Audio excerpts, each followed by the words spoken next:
ఏరా మా అమ్మాయిని ఏదో అన్నావంట? అవును, 2 జడలు అయితే బరువు అవుతాయని 1 జడ వేసుకోమన్నా. అది కూడా తప్పేనా? ఒరే తింగరోడా, 1 జడేసినా 2 జడలేసినా అదే జుట్టు కదరా. అవును కదూ. సర్లే వదిలే. ఏంట్రా వదిలేసేది? ఇకపై మా అమ్మాయితో మాట్లాడకు. నీ వల్ల మా పిల్లలు ఇబ్బంది పడుతున్నారు. ఎందుకంటే ప్రధానికి అలా అపార్థంగా మాట్లాడతారు.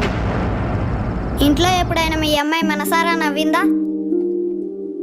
కానీ నేను నవ్విస్తున్నాను.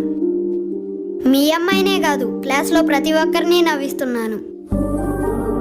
అలా నవ్వించే క్రమంలో ఏదో ఒక మాట అటో ఇటో అవుతుంది. అంత మాత్రాన మనకు ఫలాలు ఇచ్చే చెట్టు కూడా అన్నీ మంచి ఫలాలు ఇవ్వదు. ఒక్కోసారి పుచ్చు ఫలాలు కూడా ఇస్తుంది. అంత మాత్రాన ఆ చెట్టును నరికేసుకుంటారా? ఒకసారి మీరే ఆలోచించండి.